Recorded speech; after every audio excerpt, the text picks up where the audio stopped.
I'm sure a lot of you are wondering, what exactly did the man do wrong this time to earn a place on the internet with a video titled Men in 2026? Well, you have to be rather irrational to understand this, so allow me to explain. The man had the audacity to use his own property, his umbrella, to protect himself from the rain, and not offer it to a complete stranger who happened to be a woman who was woefully unprepared for the situation. That is what he did wrong. Now, for those that are actually of the opinion that the woman should have been offered the umbrella, why don't you believe in feminism? Why are you female supremacists? Because that is exactly what some of you individuals are. Because some women don't believe in equality. They believe they're absolutely entitled to special treatment and special privileges simply because they happen to be a woman. So, why didn't the woman come prepared? I think that is the question that we all really need an answer to. And why is she entitled to someone else's property? Tell the bear to hand you an umbrella. Women don't want anything to do with men until they need them. And the moment they see that you're not helping them or being chivalrous toward them, they get angry. But they forget that they wanted equality. So enjoy the rain. Today, we're going to look at I'm Done with Bad Boys. Where have all the good men gone? But before we get started, help me reach 1,000 likes on this video. And without further ado, let's get started.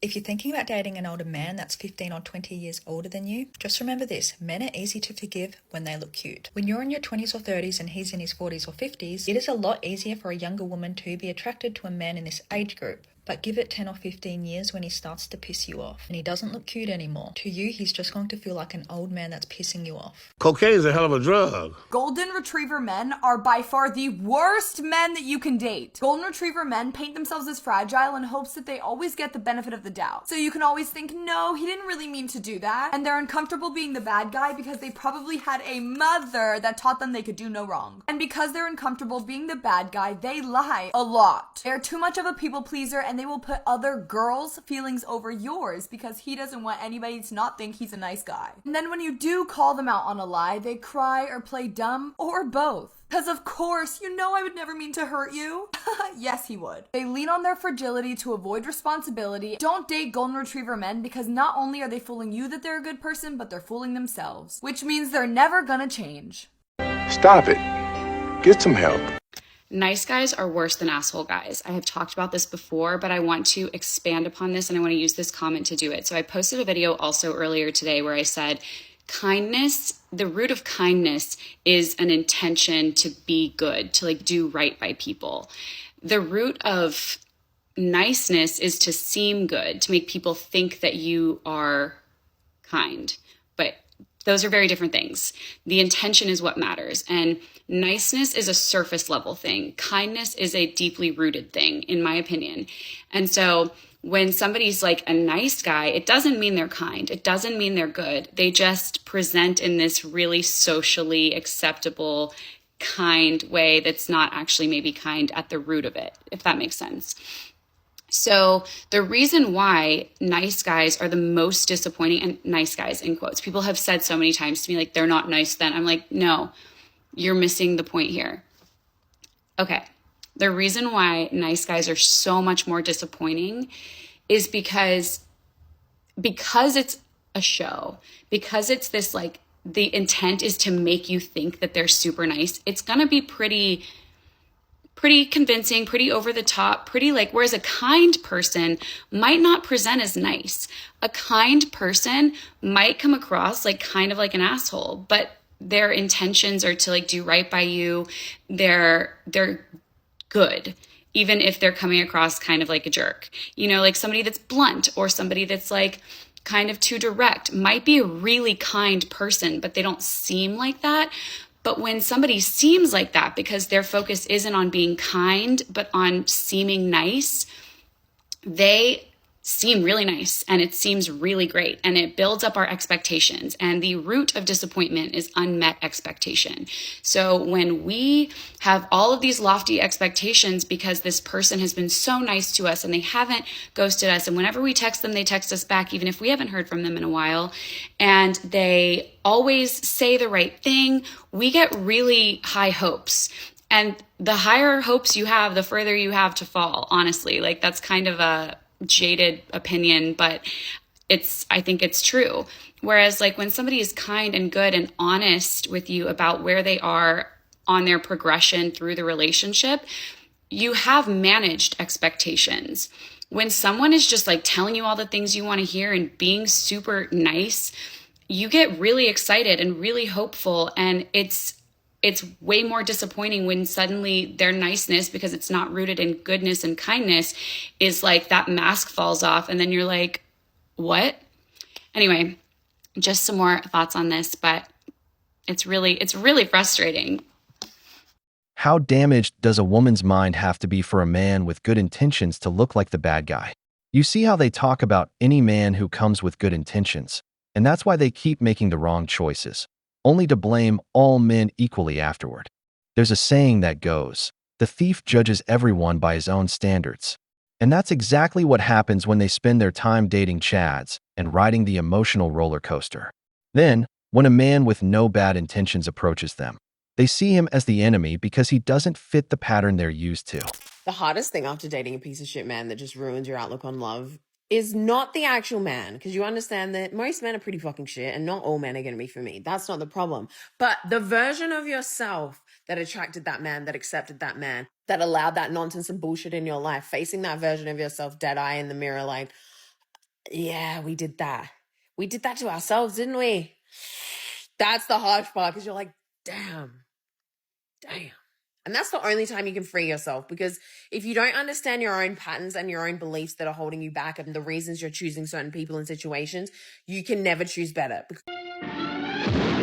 I see this pattern a lot as a counselor with some of my female clients who are just like incredible. They are smart, they are funny, they're beautiful, they have great friendships, and they date the worst men. I know you have friends like that, and if you don't, it's because you're that and you know that, and you're like, yikes, that's me. I have a bad pick, or what is it? And here's like one of my theories of what happened. Sure, this theory isn't true for everyone, but it's true for a lot of people, is that you are like so in control in every area of your life. Like you're good at school or work or whatever it is you're good with friends, like you thrive off like control and safety, and you've made this amazing life for yourself.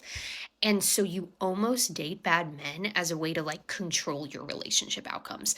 Like if a man is like inferior to you, like if he's a little less attractive, less successful, like mean even, right? Like legitimately like not a good person, then it almost helps you feel safer in the relationship, because you know you're always going to have the upper hand. Like morally, you're always going to have the upper hand because they're mean and maybe they like do lots of bad stuff in their everyday life. And so it's like morally I have the upper hand here. Like you can never criticize me because I know that I'm a better person than you.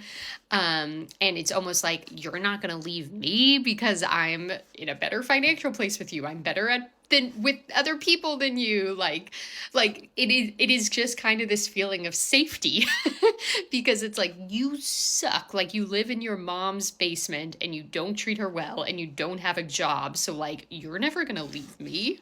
And I'll point this out to clients sometimes and they're like, oh no, holy cow, that's exactly what it is.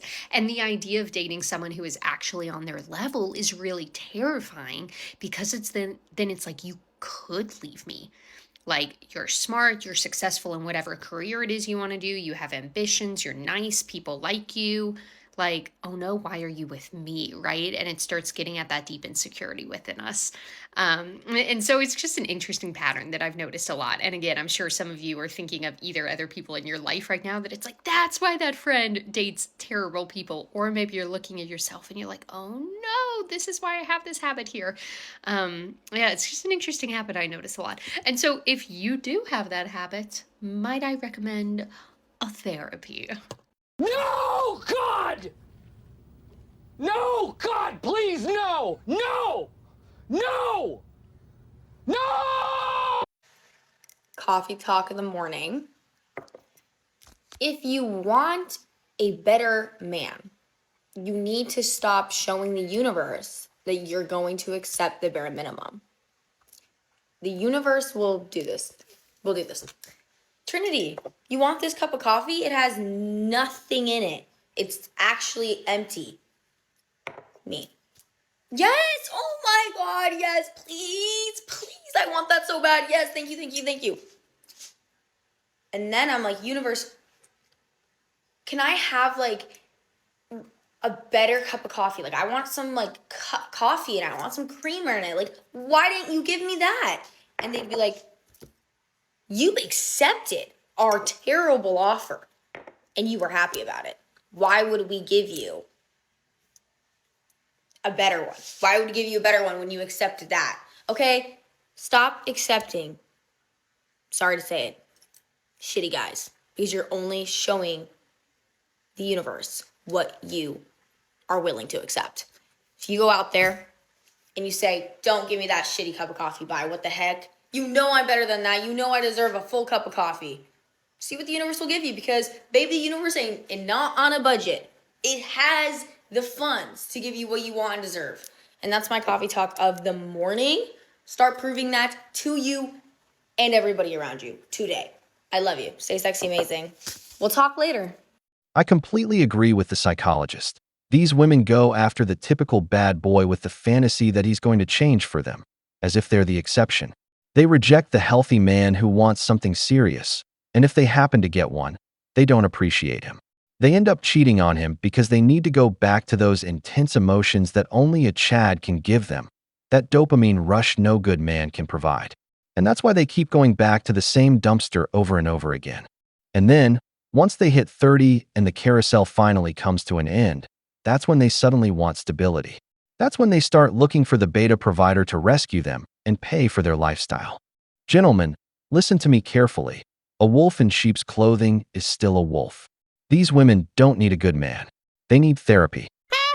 Sometimes when you're thinking to yourself, oh, I don't get what she sees in him. I don't get why she wants to be with him. I don't get why they are equally yoked. They are similar people. You just don't see that side of her because you like her. But realistically, sometimes when you see some women dating some men and you're just like, I don't get why she's with him, they're the same.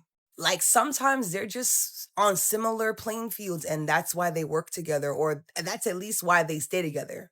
Because some women really do trap themselves in relationships that make no sense and that literally look like they're heading to nowhere and still will be on that ride strapped in. Like, you want to have kids, not one, but plural, kids with somebody who has trouble keeping a job. You complain about how he doesn't do any housework and how you feel like you're always one doing the childcare, but you want to have more with him. Okay? Like, some people do not like themselves as much as you like them. You gotta be okay with it. And sometimes it just realize that most likely the reason why they are together and why she wants to be with him is because in some way they're similar. Do you want to know why good girls are attracted to bad boys? If you've gotten yourself in trouble by being attracted to bad boys, or maybe you're a bad boy and you want to attract good girls, or maybe you're a nice guy who wants to attract good girls and you think that nice guys finish last, well, it's important to understand one very important element of this. We tend to be attracted to qualities that we and ourselves repress. So if I'm a good girl and I'm repressing my bad girl qualities, I'm more likely to be attracted to a bad boy. So if you're a guy watching this and your primary goal is to have good girls be attracted to you and you think nice guys finish last and you want to attract the good girl who is going after the bad boy, then you might want to think about cultivating more of the bad boy qualities within yourself. But here's the thing about those bad boy qualities. It's not the things that will actually get you into trouble and potentially ruin your life that women are attracted to. Women are attracted to what Karen Brody calls in her book, Open Her, dark night energy, night with a K. This is the energy of the man who is willing to push the edges, push the boundaries. This man isn't afraid to do something a little bit dangerous. But you really can determine what that means for you. You don't have to break the law or do something stupid. Do something that's a little bit uncomfortable. Do something that's a little bit crazy, that's a little bit out there. Get outside your comfort zone. The other element of bad boy energy that women really want is the warrior energy. So the warrior energy is all about being willing to say no. It's all about fighting for what you believe in. It's not about aggression. It's not about violence. It's about having conviction and being willing to say no when it's uncomfortable, to set boundaries, to stand up, to put a woman in her place when she's getting out of hand. Putting a woman in her place is something as simple as if she's overly criticizing you, instead of just sitting there and taking the criticism or apologizing, say, hey, I hear that you would like some things to be different, but the way that you're talking to me right now is not going to get you what you want. It's really about having a strong sense of your own center and not allowing her to knock you off of it. Because women are looking for safety, okay? Before you send me comments about how women like to play games, women need to check and make sure that things are safe. She needs to know that she can trust you to hold her center. I equate this to walking up to a lake that you've never been to. You see a rope swing. Any sane person is going to tug on that rope swing before they swing out over the lake. And women, if you find yourself going after the bad boy and getting yourself into trouble, this may actually mean that it's time to cultivate these qualities within yourself. Tune into your own rebellion, your own boundaries, your own warrior and dark knight. What truly attracts a woman isn't some character you make up.